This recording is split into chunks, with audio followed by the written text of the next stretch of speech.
Commentary Booth is a show for media lovers by media lovers just like you. If you want to support the show, go to pariomagazine.com.au. Welcome to the Commentary Booth, where we watch and you guessed it, commentate on the week that was in movies and TV. I'm your host and play-by-play commentator Jamie Foxx, and each week I'm joined by a rotating cast of colour commentators to help you find your next viewing treat. This week I'm joined by a DJ who lists his favourite movie as Top Gun Maverick and favourite TV show as Parks and Rec. Welcome to the show, the man with the mullet and mo, the man that loves darts, Jaxon Carr. Darts! Oh, darts! Oh, my new favourite thing in the world. Oh, I knew you'd have a great time. I have my new favourite number now is 180. I love darts, and it was a wonderful time. Yep. Yeah, I knew like, as soon as it came up and you're like, I'm keen, I'm like, yeah, Jackson's going to have a great time. I always saw it for years, and I always saw it just like a massive party, and I was like, oh yeah. And then like I was explaining to work colleagues what I was doing, and they're like, oh, why are you going to Wollongong and watch darts? And then I showed them all videos today, and they were like, of course you'd like this. Like, if you didn't work in marketing, you'd probably be a darts player. And I was like, yeah, I probably could do that. Yeah, it's beers, play a bit of sport, watch sport at the same time. It's a perfect combo. I need to find some darts in my local area. I mean, I'm all in. That's so good. Thank you once again. Bondi RSL or Bondi Bolo have like a weekly social thing on Monday and Tuesday nights, I think. I think Marrickville Bolo do as well. So, yeah. Oh, perfect. How good. 180! So, yeah, on to the main topic that we're going to be covering today. This week, we're hunting some monsters as we review two new streaming movies. First up is the new Netflix vampire flick Day Shift. And then we'll close out with the latest entry into the Predator franchise, Prey. So, Day Shift, 2022 vampire film, now streaming on Netflix, starring Jamie Foxx, Dave Franco, and our boy Snoop Dogg. What did you think of this one overall? I thought it'd be a fun movie, but I kind of felt it didn't really know what it was. Like, you go from horror, and you've got like the buddy comedy thing, to action, to family friendly, and it just felt like it was all over the shop, and it was a miss for me. Like, I was really excited for this movie, and I don't know, it was just a miss. It just tried to be too much, and I don't think it needed to be.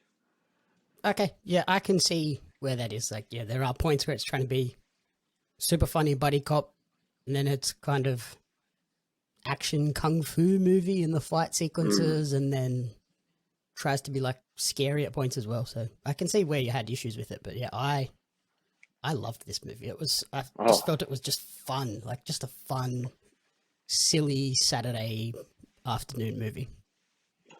Yeah, I mean, I probably should have watched it when I was like hungover, and I would have got into a bit more, but I was just really, I don't know, like clear-headed, and I was like, okay, I probably should have watched it at the wrong time. Like, it's the type of movie where you just need to be like, not like taking it seriously, like just relaxing, like just a chill day or whatever. And yeah, maybe I need to rewatch it, because there's not a lot of times we've disagreed. But yeah, no, you said it was a fun movie. It looked like a fun movie, and yeah, I don't know, just switched around too much for me.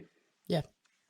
So like overall, it's about a hardworking blue collar dad who we find out is not a pool man. He's actually a vampire hunter, and has an 8-year-old daughter, and then his name is Jamie Foxx, playing Bud Jablowski. Dave Franco is his, like, he works for what do they call them? The Hunters Union. So he's like a union guy that is tasked with supervising Bud as he's brought back into the union. Snoop Dogg is Big John Elliott, like Bud's mentor. And yeah, it's just all about them running around LA, killing vampires in crazy, brutal, hyper-violent, graphic ways, which then is contrasted with the super goofy plot and characters, namely Seth, Dave Franco's character, who, like, the first time he encounters a vampire in real life rather than behind a desk, he just pisses himself. I think the casting was really good with all the actors. Like Jamie Foxx was the star of it, and like, yeah, that's like I really like Dave Franco and stuff he's been in. That really sums him up, and you can never go wrong with Snoop Dogg. Like, just made me think back to what was he in first? Starsky and Hutch, I think. Hmm. Yeah, yeah. So that was a really strong acting debut from Snoop. So I'm surprised why he wasn't in more. Like I've seen him in Starsky and Hutch. Also, the movie called The Wash, which was kind of a stupid '90s comedy or early 2000s comedy. But yeah, I would have expected to see him in more movies because he's good at what he does. Yeah, like I thought he was perfectly cast. He's not in it as much as it's obviously much more Jamie Foxx and Dave Franco driving the story along. But when Snoop does pop up with his like full on cowboy get up, it's just the look of him. You're like, oh, that's funny. Yeah, And then, like we said, it has like the action. What did you think of the action sequences? Like, even if you weren't like in on the story, you had to have enjoyed those action sequences. 'Cause Oh some of yeah, those the were action. so cool. Yeah, some of the action scenes were absolutely amazing, and like by all means, like I didn't completely hate it, but yeah, just the way that it just jumped around so much. Like when they did nail the stuff, like the casting, the acting was really good as well. So yeah, I think like yeah, the action stuff was wild and made it, I guess, more enjoyable than if they really would have like not nailed it because yeah, then it would have been just a complete write off for me. Yeah, like I think maybe if they had cut out, like, it's a bit hard to cut out the horror element when it does involve vampires. But if they had just gone, let's go lean into the comedy buddy cop stuff, and then contrast that with the hyper violent action, I think that would have been Yeah, enough. But then trying to add in the weird, scary sequences was maybe a bit too much. yeah, definitely. Like if they would have done, because look at Marvel movies these days now, and we all know how much we love Marvel movies. Marvel movies, they've got all the action, but they balance the comedy right, and they could have obviously with this made it more comedy focused with the action stuff. And just if you nail those two things in a movie, I think it's much more of an enjoyable experience rather than it jumping around so much. But yeah, I think the opening moment where when we see like the vampire for the first time, the old lady vampire that they kill. That sequence, I was like, whoa, okay, we're going here. This is going to be a full-on ride that is very violent. She's like, gets her back broken. She's still moving and coming forward. I was like, oh, okay.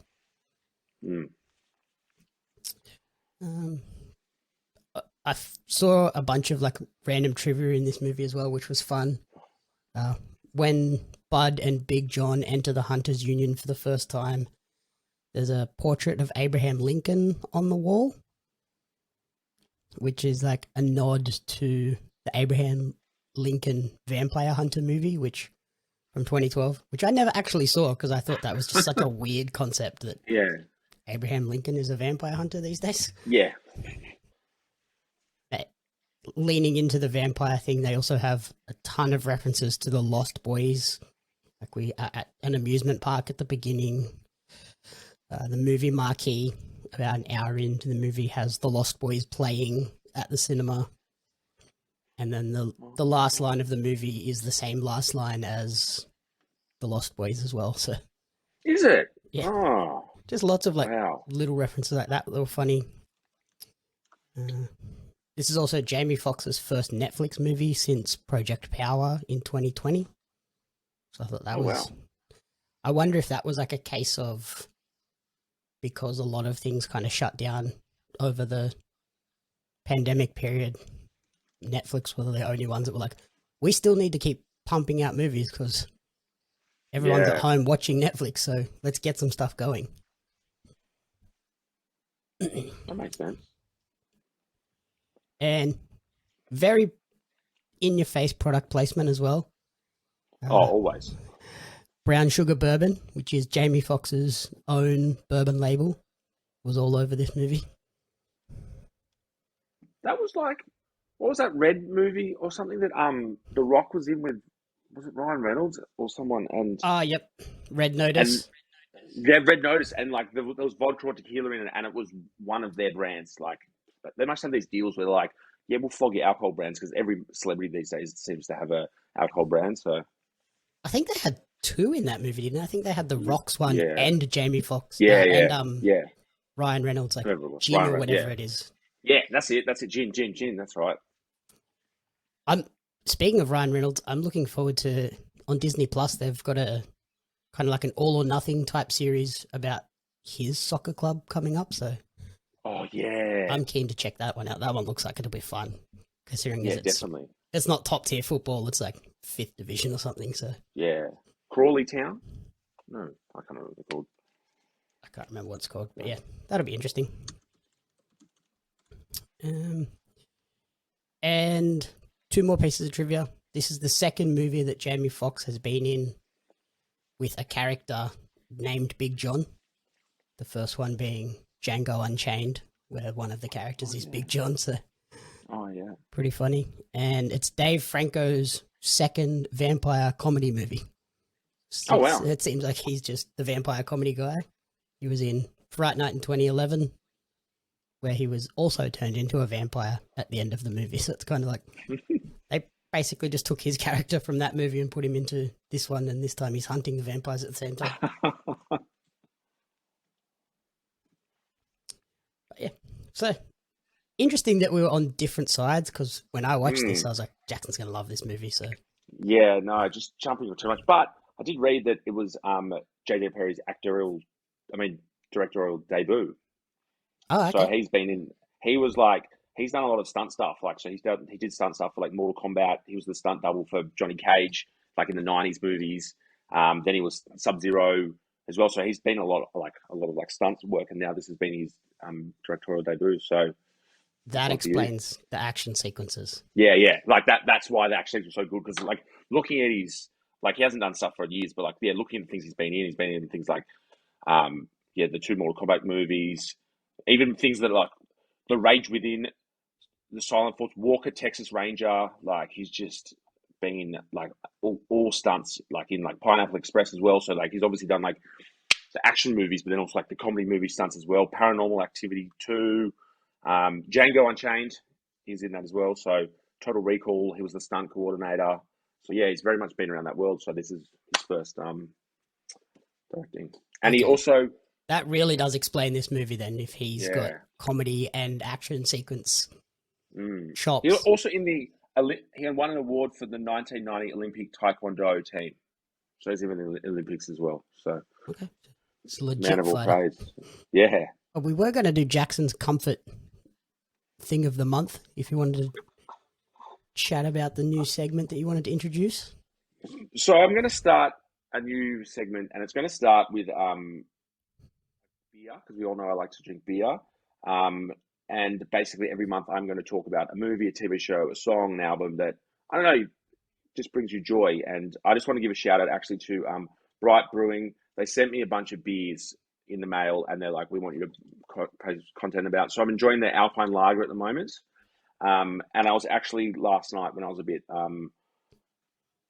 hungover from the night before, I was watching a comfort movie which I really enjoyed. I don't know why I just decided to watch this movie called Just Friends, which Ryan Reynolds is in, from like 2000s. And it's basically just a story about a guy, Ryan Reynolds, when he was younger. He was a lot bigger, and he was best friends with this girl, and he really liked her.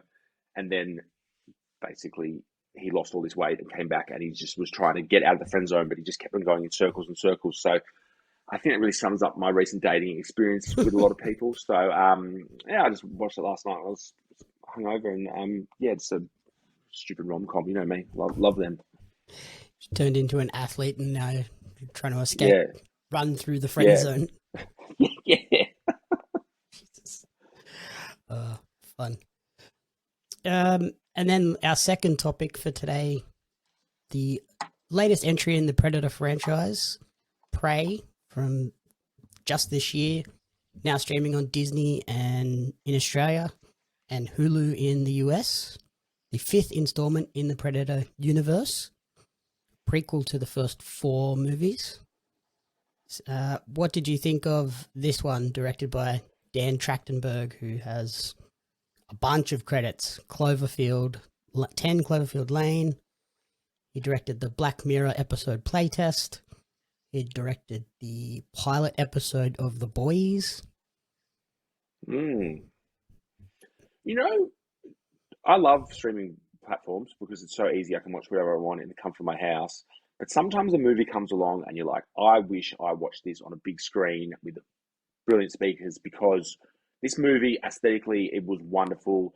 The score was out of this world. Like, I literally just watched it on my little laptop, and I was like, halfway through it, I had to like plug my DJ headphones in so I could really appreciate the sound. But this was, I don't know why they dropped it on Disney Plus in the middle of winter, but this movie was aesthetically and orderly. It was amazing. I have only ever watched the first Predator movie, so I kind of came in blind for this, but it was incredible. I really enjoyed it.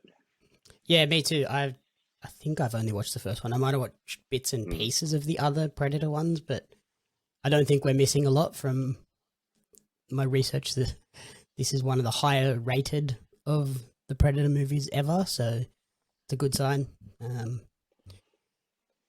I'm the same. I don't know why they dropped this on Disney. Like, it feels like it probably should have been a cinema release. Now that we're back, it probably would have done quite well, but I guess they also were thinking, with the last few Predator movies being pretty bang average, will people make that commitment to go and see this in the cinema? And it may have failed, whereas if they chuck it on Disney, they're going to get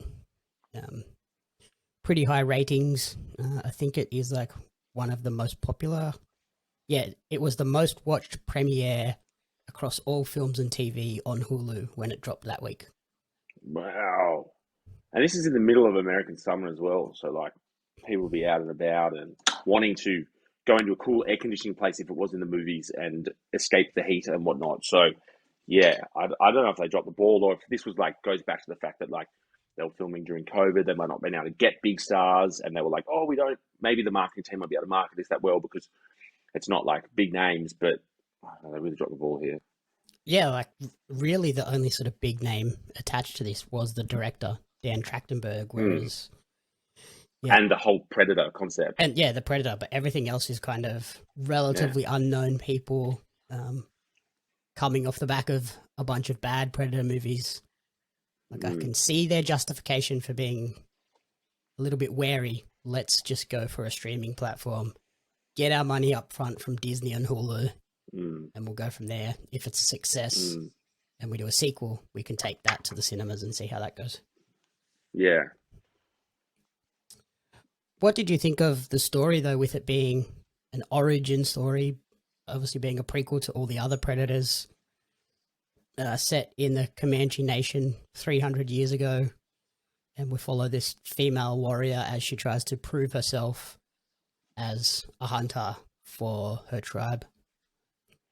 I like the concept behind it. Like, as I said, like, I only ever saw the first Predator, and that was like, the movie came out 35 years ago. So, and I reckon I would have seen it, I don't know, 20 years ago, or probably earlier. So, like, yeah, you could go in blind to this, and I really like the fact that it was a timepiece as well, and like the story and everything tied in really well together. And this was a lot better than Day Shift in my eyes, that's for sure. Mm-hmm. It did feel very authentic in terms of how they presented the tribe and this character. Just everyone in the tribe was trying to get her to just take on that traditional female role of being a gatherer and a healer, and she was like, no, I want to be a hunter, I want to be out there with my dog hunting down animals. And she just so happens to decide that she's going to take on a giant space alien that is killing everyone. Although I did find out that there was one key mistake in the movie. Okay.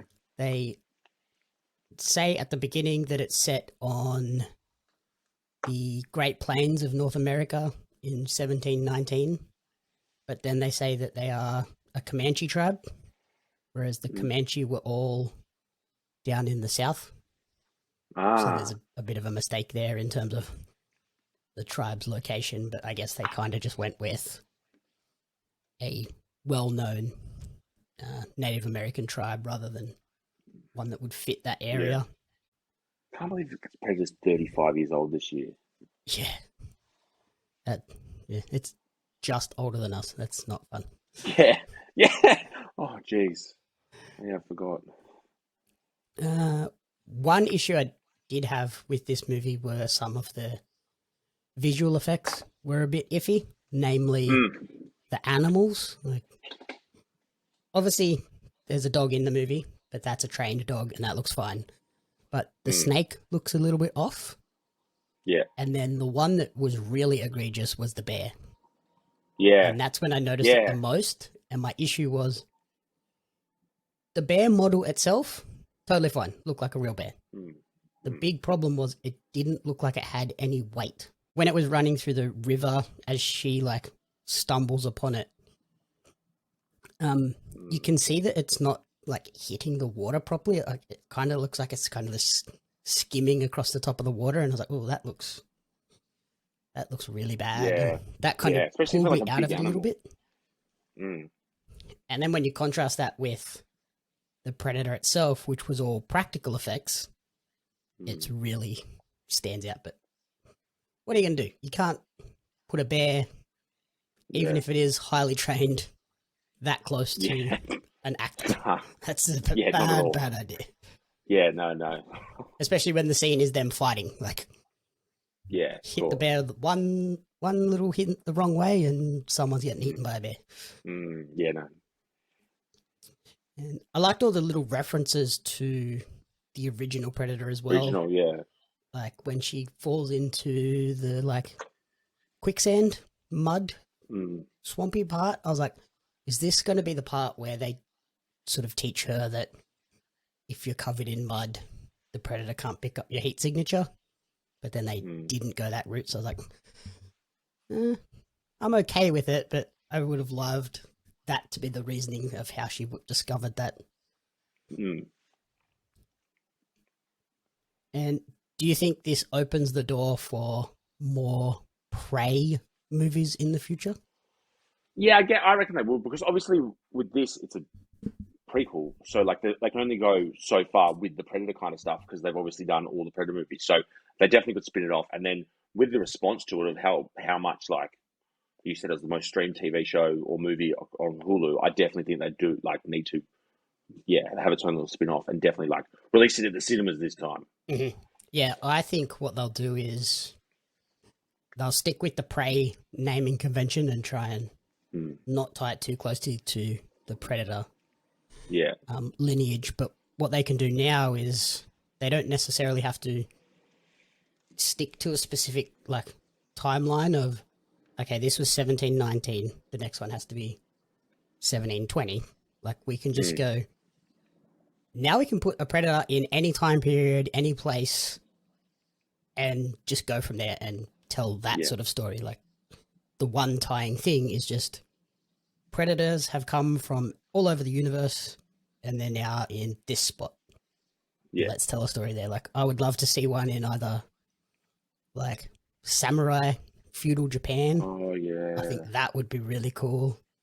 Maybe even go fully Australian, Predator in Australia, in the Australian outback against like an Aboriginal tribe. I think that could be really cool. Heck yeah.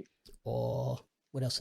Like medieval against knights as well. It's like, I love the idea of that. Let's just chuck a Predator in this time period and see what happens. Like, that could be so cool. Yeah, definitely. I think that's pretty much all I have to say about the movie. I enjoyed both movies this week. If you had to make a top pick recommendation for the week, which one would you pick? I'm going with Prey, but you need to find your friend or family member, mortal enemy with the biggest TV and the best sound system that you can watch it on. So just find someone in your life and get the full experience, because I can only imagine how much better it could be if you, for sound at least, just get hella good speakers. Like just, Yeah, big 4K, HDR TV, surround sound. Yeah. Big bag of popcorn, go nuts. Yeah. Put some Maltesers with the popcorn as well.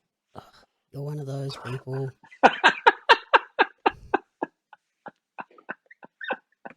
Can we be friends anymore? I'm not sure.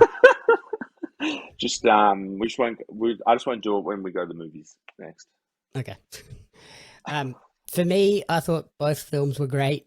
I would just go with slightly Day Shift, purely just for like silly joy. Like Predator, the Prey movie is obviously the better movie critically, in that sense, but I thought Day Shift was just hilarious and a fun ride. Like, you don't need to think. You can just chuck that on a Saturday afternoon or a Sunday night and switch off and just laugh at Dave Franco being petrified of vampires and then becoming a vampire himself and freaking out over being a vampire now, and then encountering vampires and being like, I didn't pee myself this time, and the other vampire being, we don't pee. He's like, oh. Yeah.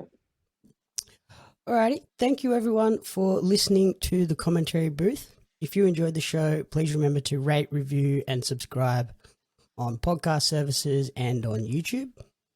You can follow Jaxon on TikTok at Jax_Carr, and you can follow me on social media at JamieUpsMedia and at Pario Magazine. Thanks for jumping on this week, Jaxon, and we'll chat to you later. Oh, good. The